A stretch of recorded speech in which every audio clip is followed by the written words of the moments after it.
자, 안녕하십니까. 전산세무회계 강사 신정현입니다. 자, 이번 시간에도 제94회 전산세무 2급 실무 기출문제 문제 3번 부가가치세 신고부터 풀이를 진행해 보도록 하겠습니다. 바로 1번부터 보시면 다음 자료를 이용하여 과세 및 면세 사업을 영위하는 겸용사업자인 당사의 2020년도 1기 부가가치세 확정 신고 기간에 대한 공제받지 못할 매입세액 명세서 중 공통 매입세액 정산 내역 탭을 입력하시오. 단 1기 예정신고서에 반영된 공통 매입세액 불공제분은 24만원이고 공급가액 기준으로 안분 계산하며 불러온 데이터 값은 무시한다. 이렇게 되어 있습니다. 자, 1번 같은 경우는 매입세액 불공제, 그러니까 공제받지 못할 매입세액 명세서에서 공통매입세액 정산 탭이 있어요. 이쪽에 이제 입력을 해서 반영을 하라는 건데, 이 공통매입세액 정산 내역을 입력을 할 때는 확정신고 기간에 입력하는 거예요. 확정신고 기간에 입력을 하는 거다 보니까 합계금액으로 입력을 해야 돼요. 그리고 기불공제 매입세액을 입력을 해야 되죠. 합계금액은 뭐냐면 지금 보시면 공급가액이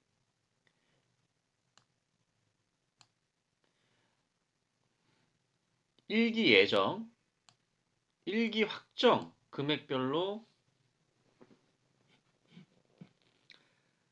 과세 매출, 면세 매출에 대한 공급가액이 이제 나와 있잖아요. 1기 예정 신고 기간, 1기 확정 신고 기간. 예정과 확정 모두 합쳐서 금액 입력을 해야 되는 거고요. 그 다음에 기불공제 매입세액은 예정 신고 때 반영한 공통 매입세액 불공제분이 24만 원이라고 했잖아요. 이 24만 원이 기불공제 매입세액이 되는 겁니다. 그래서 정산은 확정 때 하는 거고 확정 때는 예정 확정 신고 기간에 자료를 모두 합해서 구하는 거다라고 이제 보시면 됩니다. 그리고 이 공급가액만 합쳐서 계산하는 게 아니고 공통매입세액도 예정이랑 확정 합쳐야 돼요. 그래서 세액이 60만 원, 140만 원 이렇게 돼 있으니까 합계가 200만 원이네요. 200만 원의 공통매입세액에 대해서 계산을 하는 겁니다. 자, 여기까지 되셨으면 입력을 해볼게요. 우선 프로그램 부가가치 탭을 들어가셔서 부속 명세서 부분에 보시면 공제받지 못할 매입세액 명세서가 있고요. 클릭을 하시고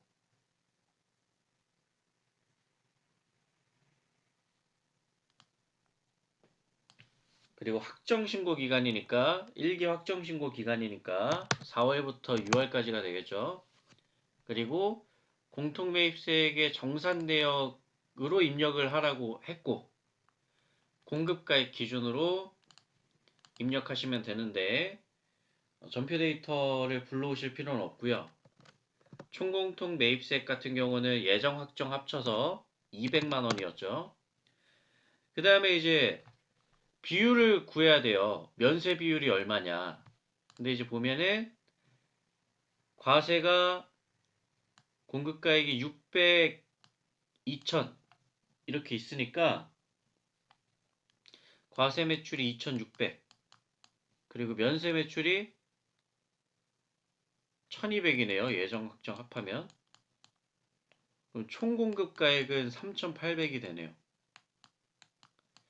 면세는 1200이고 이거를 이제 이 면세사업 확정 비율 안에 이제 총 공급가액부터 입력을 해주면 돼요. 3,800만 원. 그 다음에 면세 공급가액은 1,200만 원. 그럼 면세 비율이 나와요. 31.57%. 그리고 불공제 매입세액이 얼마냐가 이제 나오는데 예정 신고 때 기불공제 매입세액이 있었죠. 그게 24만 원이었잖아요.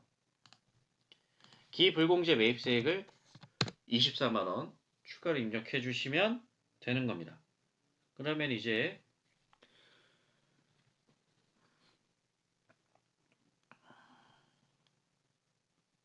세액이 39만 1,578원으로 이제 계산이 되는 것이죠. 이렇게 입력을 하시면 되겠습니다.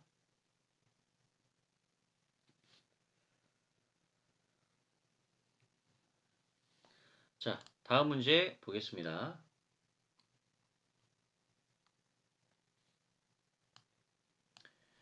2번 다음 자료만을 이용하여 2020년 제2기 확정신고기간 부가가치세 신고서를 작성하시오. 직접 입력할 것이라고 되어 있는데 지금 보시면 매출 자료, 매입 자료, 기타 자료가 있죠. 이 자료를 보시고 부가가치세 신고서 들어가셔서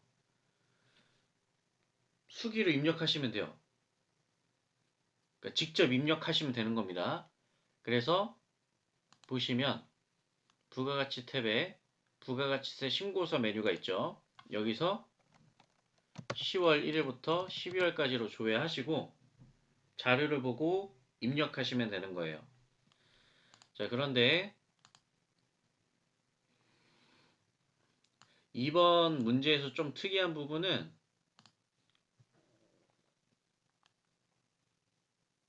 6번 사항이죠. 6번 사항. 2기 확정 신고 시 대손세액공제를 받았던 외상매출금이 회수가 되었다. 라는 건데 원래는 대손세액공제를 받으려면 외상매출금이 회수되면 안 돼요. 회수되지 못하기 때문에 대손세액공제를 받을 수 있는 거거든요. 근데 이제 회수 안 될 줄 알고 대손세액공제를 작년에 받은 거죠. 작년 2기 확정신고시니까. 그런데 올해 시간이 지나서 보니까 지금 회수가 된 거예요. 절반이. 절반이 회수가 된 거예요. 그래서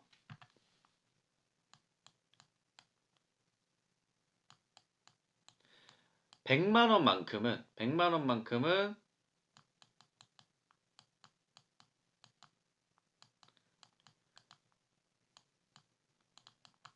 세액공제가 되면 안 되는 거죠.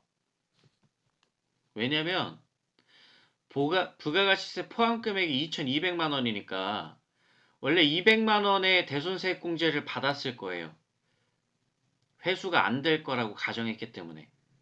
근데 시간이 지나고 단기에 보니까 50% 회수가 됐대요. 그러면 100만 원만큼 대손세액공제를 하면 안 되는 거예요. 그러면 어떻게 입력을 해야 되느냐? 회수 시에는 플러스를 입력을 하시는 거고요. 대손세액공제를 하려고 입력을 할 때는 마이너스로 입력하시면 되는데 지금 회수 시의 문제니까 플러스로 입력하시면 되는 겁니다. 자, 이 부분은 특히 기억을 하셔야 되는 거고 나머지는 주어진 대로 입력하시면 돼요. 그래서 1번부터 입력을 한번 해보겠습니다.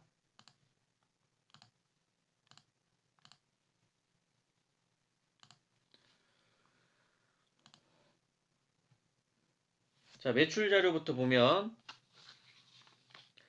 전자세금계산서 과세 매출액이 3억, 부가가치세는 3천만 원.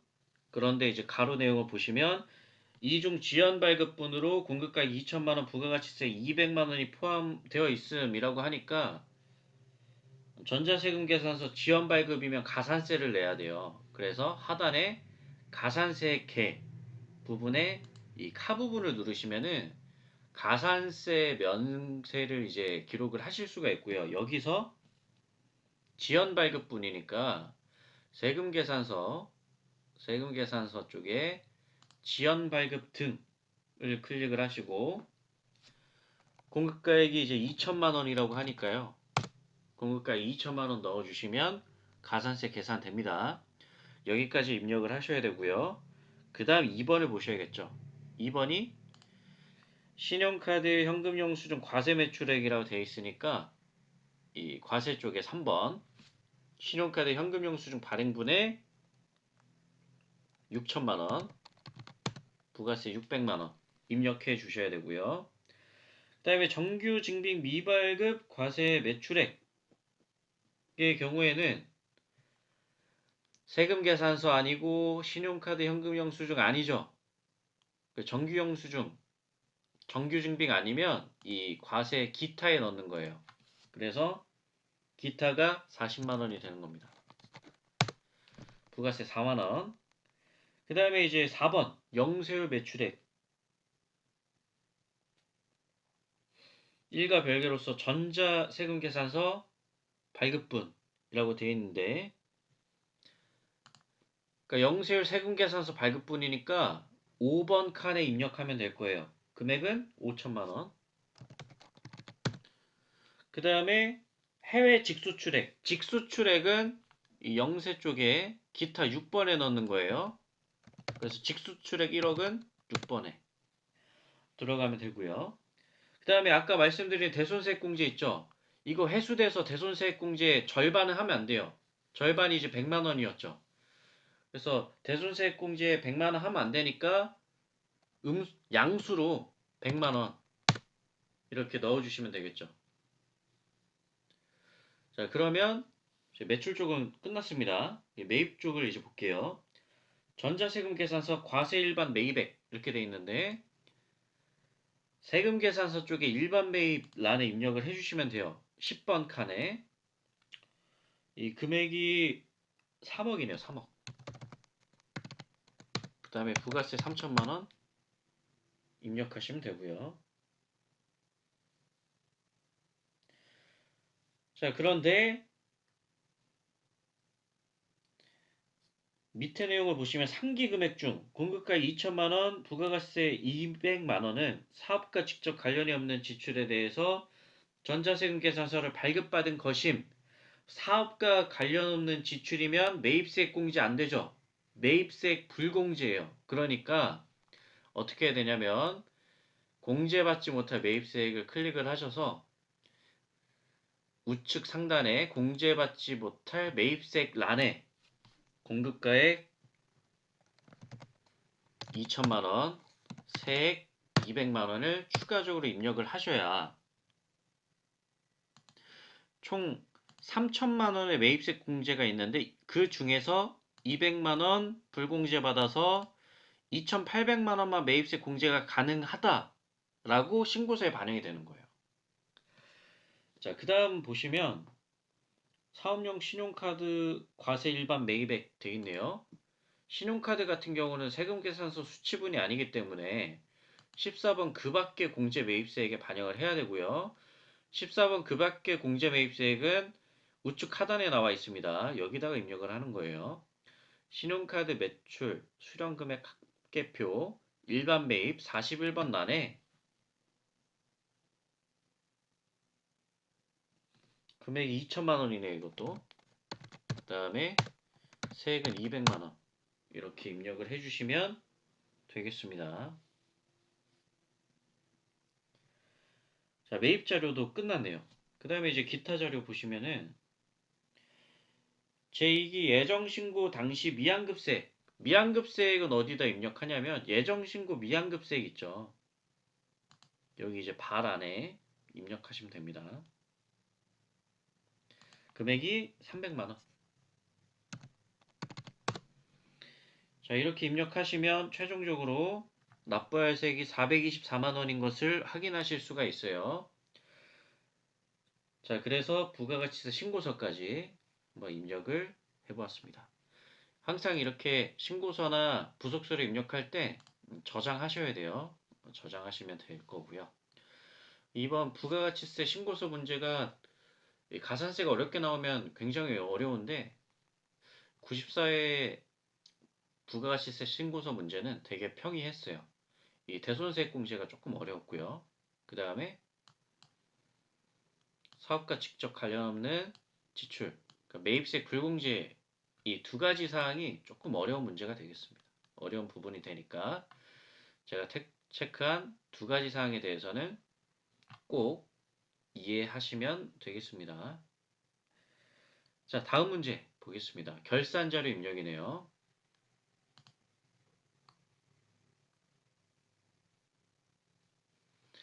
자, 결산자료 입력 1번부터 보시면 제조부서가 구입한 소모품 240만원 중에 결산일까지 사용하지 못하고 남아있는 것이 60만원이다. 단 소모품 구입 시 자산으로 회계 처리함. 그러니까 소모품은 구입할 당시에 소모품이라는 자산으로 처리할 수도 있고요. 소모품 B라는 비용으로도 처리할 수도 있죠. 근데 이제 중요한 건 뭐냐면 개념이에요, 개념. 그러니까 사용한 게 비용인 거고 남아있는 게 자산이에요. 그런데 구입 시에 자산으로 전부 처리를 해버렸다는 것은 240만 원을 사용을 안 하는 것으로 가정하고 전부 소모품 자산으로 처리한 거거든요. 근데 하나도 안 써야 되는데 거의 다 써버린 거예요. 60만 원 빼고. 그러면 이제 무슨 말이냐면 결국엔 자산 240만 원 중에 60만 원만 남았다고 돼 있는 건데 정리하면 자산이 60만 원만 될 수 있도록 자산 180만 원을 없애줘야 되고 그렇다면 180만 원은 사용을 한 거니까 비용 180만 원을 인식해주면 돼요. 그러면 어떻게 회계 처리를 해야 되냐면 대변에 소모품 자산 180만 원 없애줘야 되고 차변에는 소모품 B 180만 원 추가로 계상해 주시면 되는데 이 소모품 B는 비용이잖아요. 그러니까 500번대냐 800번대냐 구분해 주셔야 되는데 제조부서기 때문에 500번대 제조원가로 반영해 주시면 되겠습니다. 1번은 수등결산 사항이니까 일반 전표 입력에서 12월 31일 조회해서 입력해 주시면 되겠죠. 그래서 입력을 해볼게요. 일반 전표 입력 회계관리 탭에 들어가서 12월 31일 차변에 소모품비 제조원가 쪽에 금액은 180만원 대변에 소모품 자산 180만원 감소로 처리하시면 되겠습니다. 자, 다음 2번 문제 볼게요. 기말 현재 현금가 부족 대변 잔액이 5만원이 있었고 원인을 찾지 못했다라고 되어 있습니다. 자, 2번 같은 경우는 이 현금가 부족 잔액을 결산일 현재까지 원인을 찾지 못하면 잡손실이나 잡이익으로 처리하면서 현금가 부족을 없애주셔야 되는 문제예요. 현금가 부족을 없애주셔야 되는 문제죠. 자, 대변 잔액이잖아요. 현금가 부족이. 이 현금가 부족 대변 잔액을 없애려면 어떻게 해야 되냐면 차변으로 가서 차변에 계상해서 없애야겠죠. 그래서 차변에 현금가 부족이 5만원 계상되면서 현금가 부족 잔액은 무조건 없애주셔야 됩니다. 왜냐? 임시 계정가 부족이니까 기말까지는 다 없애버려야 돼요. 그래서 차변에 현금가 부족 5만원이고 제가 잡손실이나 잡이익을 쓰는 거라 그랬죠. 근데 이제 대변에 비었으면 거래 판료수 중에 대변에 있는 건 수익의 발생이죠. 그래서 잡이익으로 처리하시는 거예요. 잡이익, 수익의 발생 5만원 이렇게 처리하시는 거고요. 만약에 현금가 부족이 대변으로 가서 없어졌다라고 한다면 차변이 비잖아요. 차변은 비용이죠. 비용의 발생. 잡손실 쓰시면 되는 겁니다. 자, 그래서 회계 처리는 보시는 것처럼 처리가 되고 일반 전표 입력에 입력해 보시면 되겠죠. 자, 그래서 이것도 수등결산 사항이니까 일반 전표 입력 12월 31일에 차변 현금가 부족 5만원 대변에 잡이익 5만원 이렇게 입력해 주시면 되겠습니다. 자, 다음 3번 문제 보시죠. 정기예금에 대한 단기분 경과 이자를 회계 처리하시오 라고 되어 있고요. 3번 문제 뭐냐면 단기분의 이자 수익이 있는데 이자 수령 시점이 지금 문제 푸는 기준은 2020년이 올해잖아요. 그런데 이제 만기일이 2021년이면 내년에 받겠다라는 거죠. 그러니까 이제 내년에 돈을 받기로 했으니까 회계 처리를 안 한 거예요. 그렇지만 수익은 이제 실현주의잖아요. 그러니까 단기분 이자 수익까지는 인식을 해줘야 되는 거예요. 그래서 계산을 하면 2020년 4월부터 12월까지겠죠.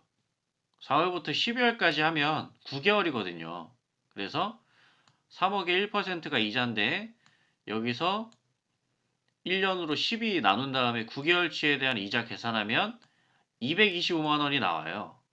그래서 225만 원의 이자 수익을 인식을 해야 되는 거죠. 그런데 아직 돈 받은 건 아니잖아요. 내년에 받기로 했으니까. 그래서 미수 수익이라는 계정 과목을 사용을 해주셔야 됩니다. 자, 이것도 역시 수동결산 사항이니까 일반 전표 입력에 입력하시면 돼요. 그래서 차변에 미수 수익이 225만 원, 대변에 이자 수익이 225만 원 이렇게 입력이 되겠습니다. 자, 다음 4번 문제 보겠습니다. 4번 기말 시점 현재 해외거래처인 AB사에 대한 외상매출금 2만 달러. 그러니까 외상매출금이 2만 달러가 있는 거예요. 그리고 매출 당시 환율은 1150원 달러당이었고. 근데 이제 결산일 현재 환율이 이제 1200원이 된 거죠. 달러당 50원이 올랐네요. 자, 그래서 4번 같은 경우는 환율 차이가 발생이 되겠죠. 매출했을 당시에는 1150원이었는데 결산일 현재는 1200원이니까 달러당 50원씩 올랐고 2만 달러의 외상 매출금이니까 50 곱하기 2만 하면 100만 원의 환율 차이로 인한 이익을 본 거예요. 그런데 환율 차이는 단기 중이냐 기말이냐에 따라서 계정 가복이 달라진다라고 말씀을 드렸죠. 근데 이제 지금 기말이잖아요. 그래서 외화 환산 이익을 쓰는 거죠. 이익을 본 만큼. 그리고 외상 매출액도 오른 거잖아요. 환율이 올라서. 그래서 외상 매출금도 100만 원만큼 증가시켜 주시면 되는 겁니다. 자, 그래서 이것도 수등결산 사항이니까 일반 적표 입력에 입력하면 차변의 외상 매출금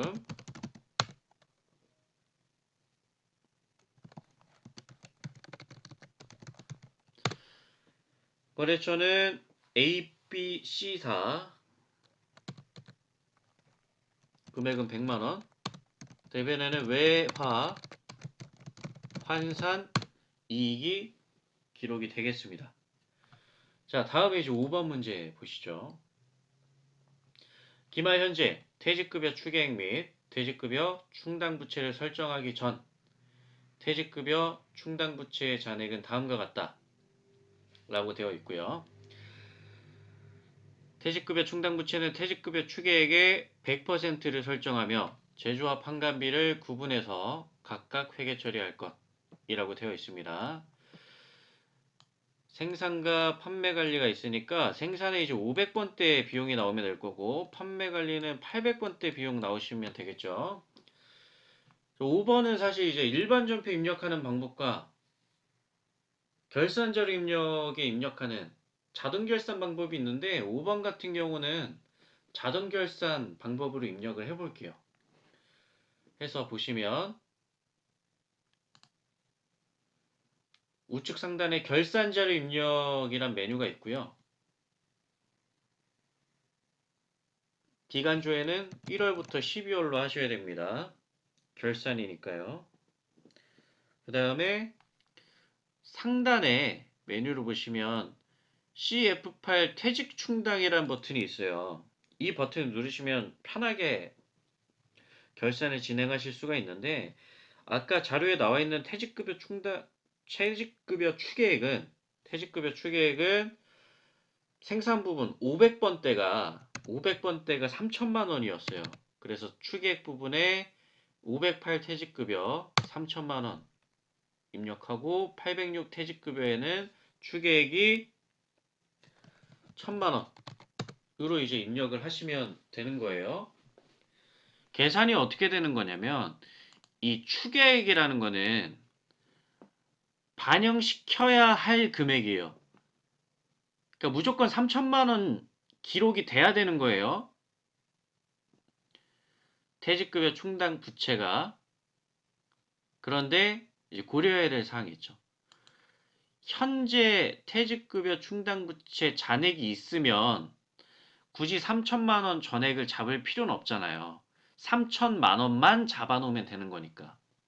잔액이 1,500만 원이 있다면 1,500만 원만 더 회계 처리하면 3천만 원이 되는 거니까 508 생산 부문의 퇴직급여 충당 부채 추가 설정액은 1,500만 원이 되는 것이죠. 그런데 이제 판관비 쪽에 퇴직급여 충당 부채를 보시면 추계액 잡아놔야 할 금액이 1,000만 원인데 잔액이 오히려 얼마가 있어요? 1,300만 원이 있죠. 그러면 오히려 잡아놔야 할 금액보다 잔액이 더 큰 거예요. 300만 원만큼. 그러면 300만 원을 없애야 되죠. 그래서 806 퇴직급여 란에는 추가 설정액이 마이너스로 되어 있는 겁니다. 왜? 1,000만 원만 잡아놓으면 되니까요. 자, 그래서 이제 결산자료 입력은 추계액 부분만 입력해서 결산 반영을 클릭을 해주시면 되고요. 그 다음에 자동 결산할 때 항상 하셔야 될 게 F3 전표 추가를 꼭 누르셔야 됩니다. F3 전표 추가를 클릭을 해서 자동 결산 붕괴 완료가 뜬 것을 확인하시면 닫으시고 다시 일반 전표 입력 들어가서 12월 31일로 조회하시면 지금 결차 결대로 나온 회계 처리가 있잖아요. 이게 다 결산자료 입력에서 전표 추가를 했을 때 반영된 자동 붕괴 사항입니다. 그리고 저희가 아까 입력한 퇴직급여 충당 부채 붕괴는 아까 300만 원 초과한 퇴직급여 충당 부채는 이제 대변에 감소가 되는 형식으로 회계 처리가 됐고요. 그 다음 1,500만 원 추가 설정해야 되는 생산 부분 쪽에 퇴직급여 충당 부채는 1,500만 원이 추가로 계상이 된 것을 보실 수가 있습니다. 자, 이렇게 입력을 해주시면 되겠죠. 그래서 5번 문제는 자동 결산사항 결산자료 입력해서 처리하시면 되는 거고요. 결산자료 입력 메뉴에서 퇴직 충당 메뉴에서 퇴직금 추계액에 각 금액을 입력을 하고 결산 반영 후에 전표 추가하시면 되는 문제입니다. 자, 여기까지 결산자료 입력했고요. 이제 5번 원천징수 자료 보겠습니다. 자, 영업부 사원 김한국 씨가 있고요. 사원 등록하고 부양가족 명세서에 등록하라고 되어 있네요. 세부담이 최소화되도록. 자, 일단은 입력을 해보시죠. 원천징수 탭에 들어가서 사원 등록 클릭하시면 되고요.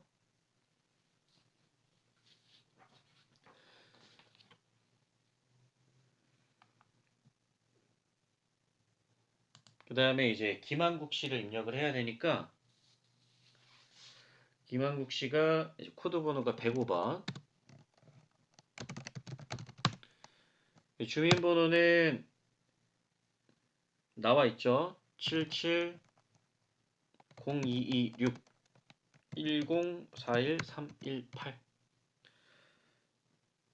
입사한 연월일은 2020년 1월 1일.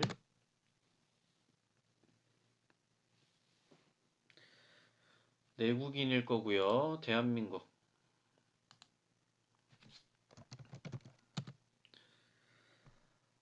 대한민국이고 주민등록 거주자 건드실 필요 없습니다. 자, 그래서 김한국 씨 기본사항 입력을 했고요. 그 다음에 이제 부양가족 명세를 입력하시면 되겠죠. 그리고 이제 부양가족 명세가 문제에 나와 있잖아요.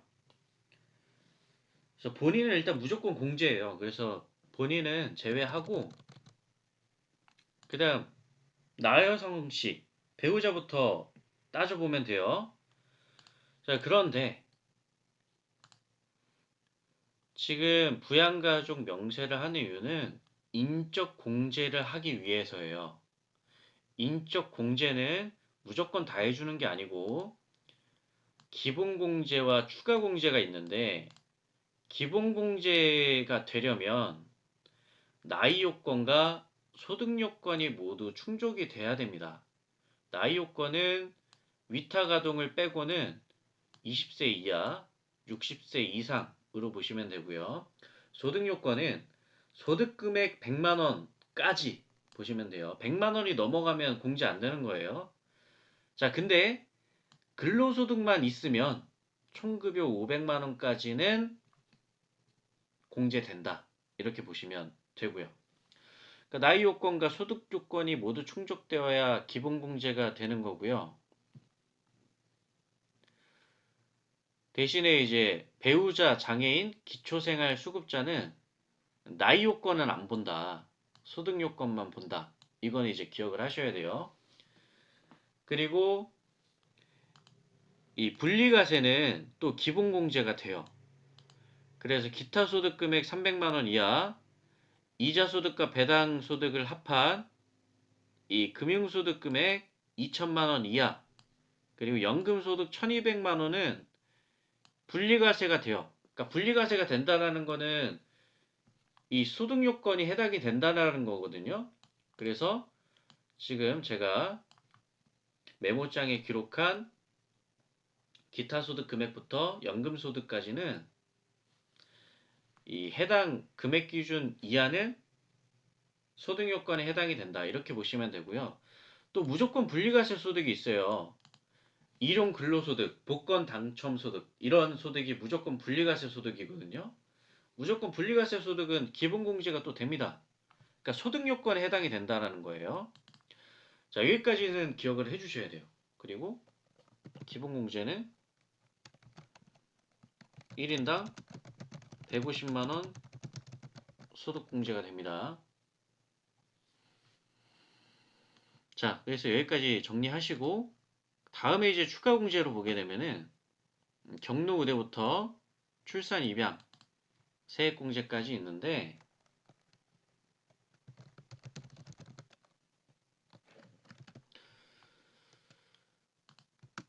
자, 우선 잘 나오는 거는 경로 의대 장애인 부녀자 한부모까지 잘 나오고요.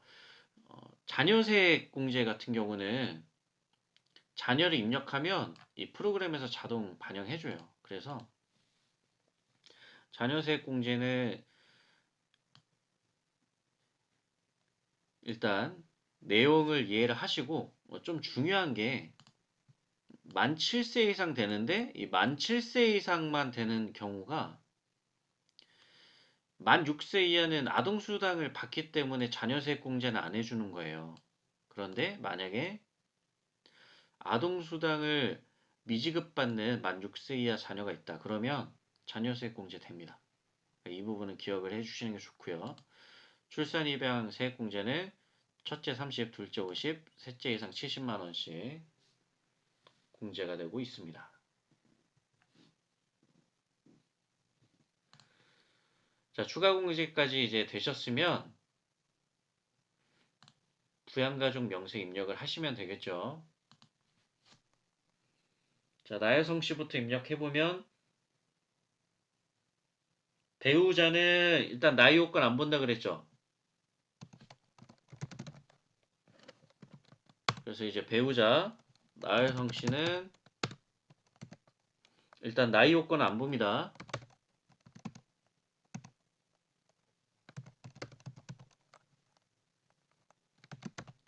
자, 주민번호 입력하고 이제 기본공제냐 아니냐를 따져야 되는데 소득 현황을 이제 보시죠. 소득 현황은 사업 소득 금액이 500만 원 돼 있잖아요. 근데 제가 아까 소득 금액 100만 원까지만 소득 요건 부합한다 했죠. 그러니까 100만 원이 넘어가잖아요. 기본공제 안 돼요. 0번 부로 체크하셔야 됩니다. 자, 그 다음에 보시면 김조선 씨가 있네요. 김조선 씨가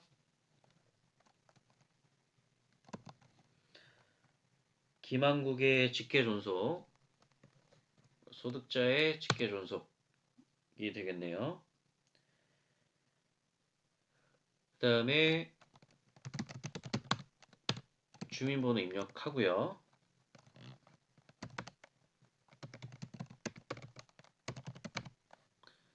자, 기본공제냐 아니냐 따져보면 될 텐데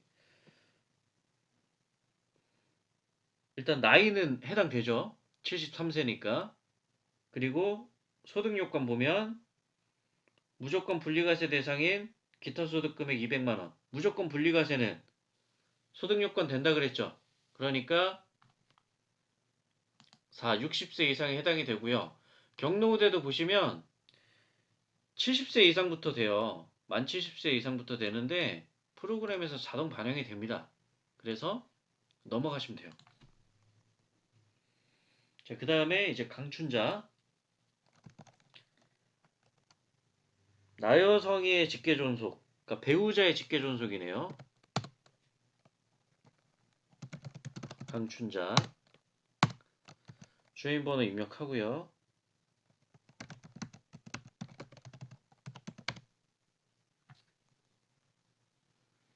자, 그리고 이제 기본공제 대상자냐를 이제 따져보면 양도소득 금액 100만 원, 소득 금액 100만 원까지는 된다라고 했잖아요.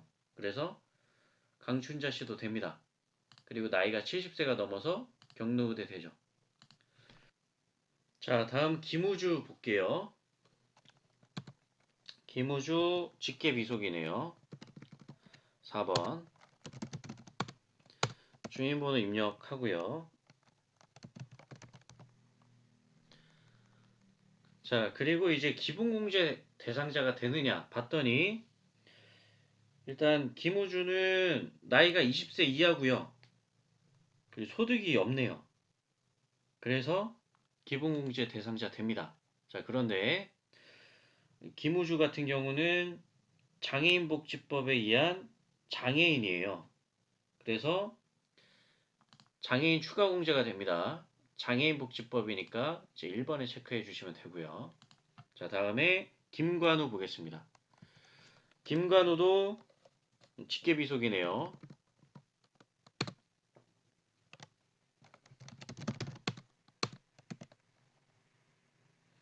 주민번호 입력하고요.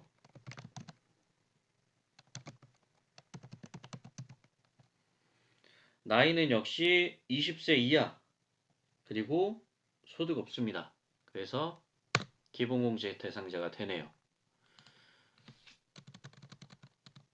자, 다음에 이제 김부산을 보겠습니다. 김부산은 김한국의 남동생이네요. 그래서 이제 6번 형제자매로 체크하시면 되고요. 그 다음에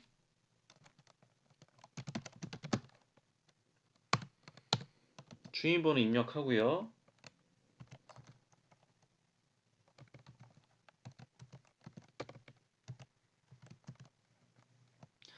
자, 원래는 나이가 20세가 넘잖아요. 그래서 분대 기본공제가 안 되는데 잘 보시면 이제 소득 없고 장애인이란 말이에요. 근데 이제 보시면 제가 이제 기본공제 중에 배우자, 장애인, 기초생활수급자는 나이 안 본다 그랬죠. 소득만 본다 그랬어요. 그래서 이제 장애인 체크해서 봤더니 김부사 씨는 장애인이고 소득이 없어요. 그러면 기본공제 돼요. 그리고 장애인 추가공제도 되겠죠. 그런데 이 장애인 추가공제 할 때 분류를 이제 1번, 2번, 3번 체크해 주셔야 되는데 중증 환자니까 3회 체크해 주셔야겠죠. 자, 여기까지 하셔야 1번 문제가 해결이 되겠습니다.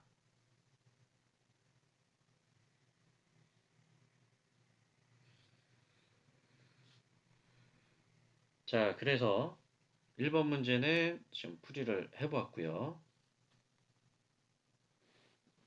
2번 문제를 보겠습니다.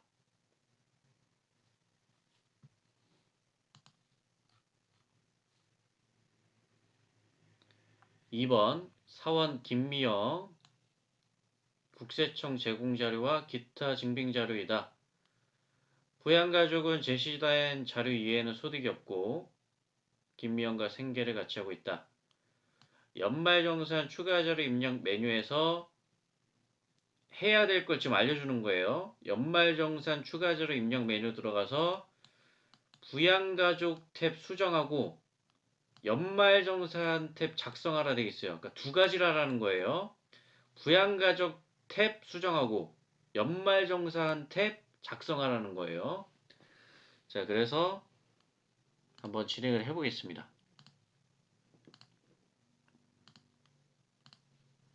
원천징수 탭에 보시면 연말정산 추가 자료 입력이라는 메뉴가 있어요. 그래서 클릭하시고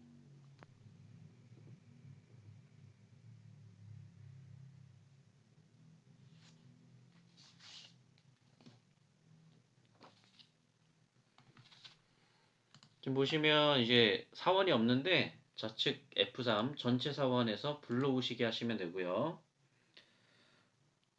문제에서 요구한 사원은 김미영 사원이니까 김미영 사원 체크하시면 될 거고요. 일단 시킨 게 두 가지예요. 부양가족 탭이니까 먼저 부양가족 탭 들어가서 주어진 자료에 맞게 수정하시면 되는 거죠. 보니까 이제 본인 김미영 있고 직계존속 부 김철수가 있네요. 그런데 나이는 일단 60세 이상이라 해당이 되지만은 퇴직소득 금액이 200만 원, 그러니까 소득 금액이 100만 원이 넘어요. 그래서 기본공제 안 됩니다. 그래서 기본공제 부 지금 맞게 돼 있는 거예요. 그 다음에 이제 전영희를 보면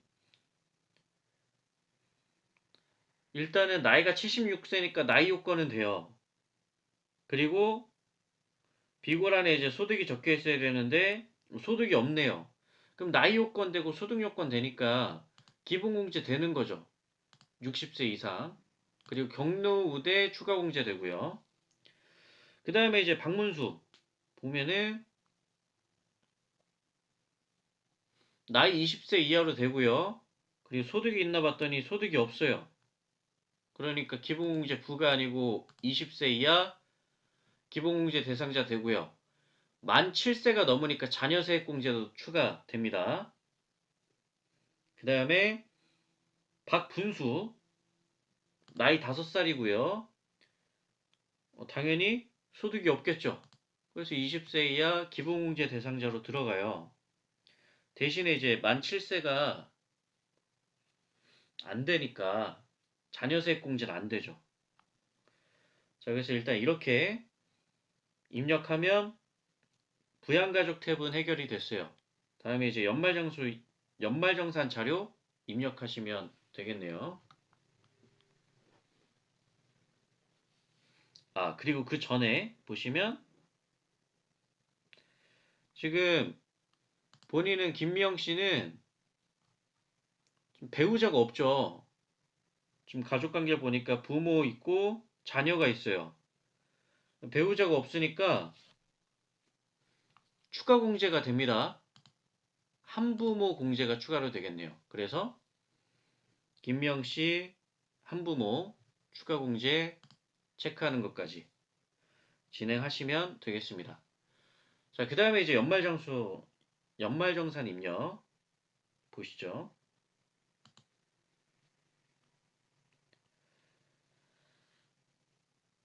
자, 본인부터 보시면 종교단체 기부금 200만원, 암보험료 90만원 되어 있어요. 그래서 연말정산 입력 보시면 좌측에 커서 내려보시면 소득공제가 있고요. 소득공제, 신용카드 사용액. 그리고 우측에 커서 내려보시면은 세액공제가 있고 여기에 특별세액공제 있죠. 이 특별세액공제를 저희가 주로 입력하게 될 부분이에요. 그래서 요거는 먼저 기억하시고 지금 문제 나온 대로 김명부터 입력을 해보면 종교단체 기부금은 특별세액공제 기부금 란에 입력하시면 되는데 종교단체 200만원 같은 경우는 종교단체 당해 기부금 란에 200만원 반영해 주시면 되고요. 그 다음에 암보험료는 보장성 보험 일반에 90만원 입력해 주시면 됩니다. 그 다음에 의료비는 100만원,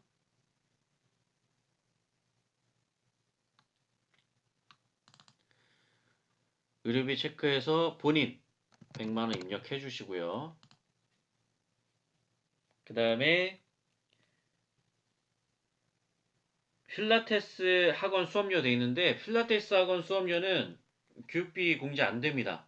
그래서 제외하셔야 돼요. 그 다음에 보시면 신용카드 사용액 나와 있네요. 신용카드 사용액은 소득공제 쪽이죠. 그래서 42번 신용카드 등 사용액 더블 클릭하셔서 신용카드 사용액에 반영해 주시면 될 텐데 대중교통 200만원, 도서구입비 70만원 포함이니까 대중교통이랑 도서구입비 빼줘야 돼요. 그러면 일단 신용카드 사용액은 830만원이 되겠네요. 730만원이죠. 730만원. 그 다음에 대중교통이랑 도서구입비는 따로 입력하는 거예요. 대중교통 200만원, 도서 공연 등 사용분은 70만원 입력해 주시면 됩니다. 그 다음에 이제 현금 영수증 사용액 675만원,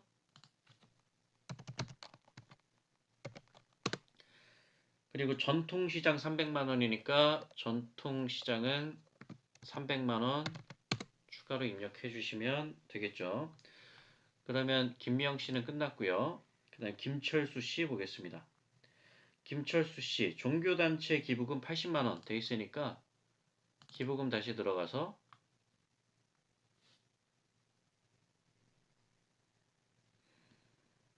종교단체 기부금 입력을 해야 되는데 과연 해야 될까요? 를 먼저 따져봐야 되죠.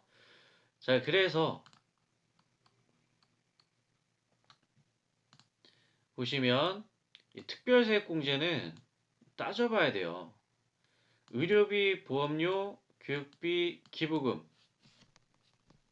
공제가 있는데 일단 의료비는 나이 소득 요건 안 봅니다.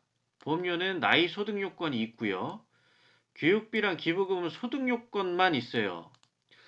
그래서 이제 다시 특별세 공제에 따라서 나이랑 소득 요건을 본다를 인식을 하시고 다시 보시면 김철수 씨 같은 경우는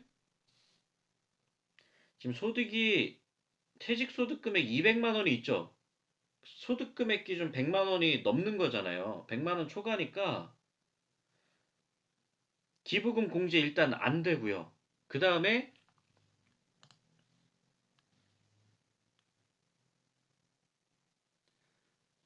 노인학교 등록금.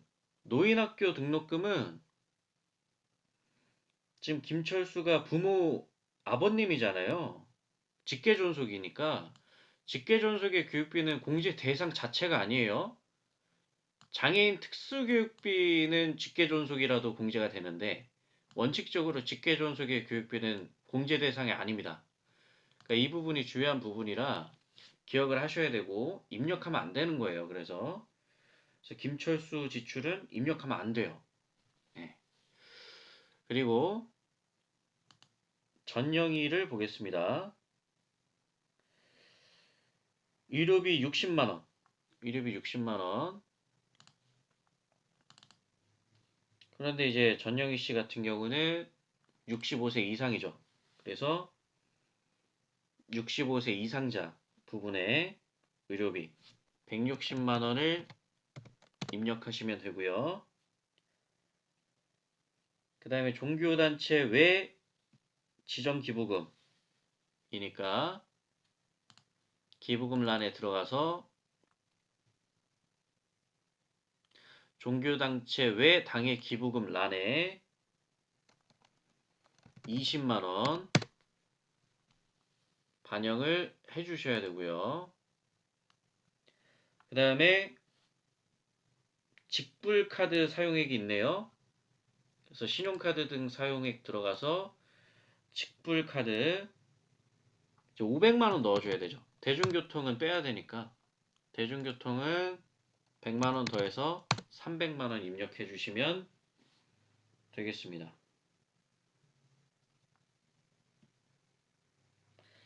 자, 그 다음에 이제 방문수 볼게요. 방문수 보시면 중학교 등록금 80만원, 중학교 교복 구입비 25만원. 그래서 이제 교육비 입력을 하면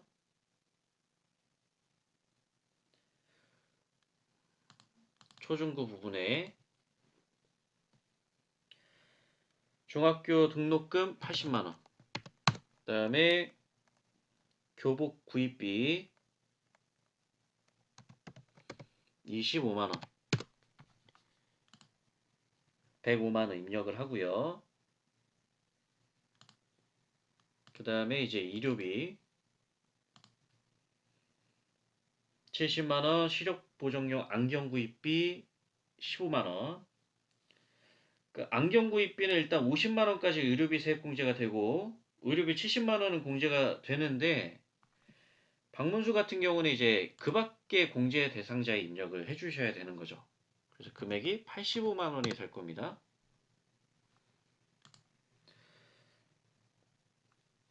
자, 그 다음에 상해보험료 180만원, 보장성 보험 일반에 18만원 더해주시면 108만원 입력해주시면 되고요. 그 다음에 현금 영수증 사용액도 있네요. 도서구입비 쪽에. 그래서 도서 공연 등 사용분 쪽에 25만원 더해서 95만원 입력해 주시면 되겠습니다. 아, 그리고 아까 전영희 씨 직불카드 사용액 입력을 할 때 대중교통이 아니라 전통시장분이었네요. 그래서 전통시장분이 400만원이 되고 대중교통이 200만원 입력되면 되는 거였습니다. 죄송합니다. 이거는 다시 수정을 해주세요. 자, 그 다음에 박분수 볼게요. 박분수는 유치원 등록금, 교육비 세액공제에 해당이 되죠. 그래서 취약전 아동 쪽에 들어가서 180만원 지출금액 넣어주시면 되고,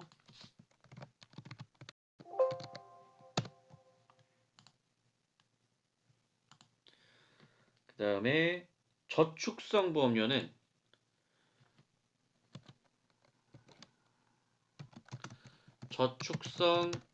보험료는 보험료 공제 대상이 아닙니다. 그래서 저축성 보험료는 입력하시면 안 돼요. 자, 그러면 모두 입력이 됐어요. 그래서 결국에는 총 금액만 봤을 때 보장성 보험은 108만원 내지는 보장성 보험 일반은 100만원까지만 공제 대상이 되거든요.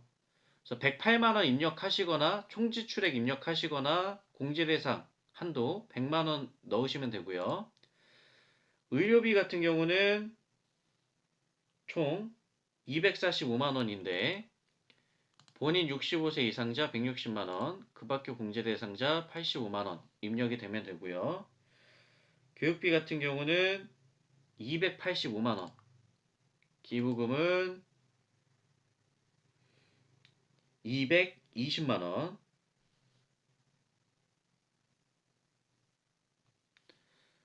그리고 신용카드 등 소득공제 같은 경우는 총 2,600만 원이 보시는 것처럼 입력이 되면 정답 처리가 되겠습니다.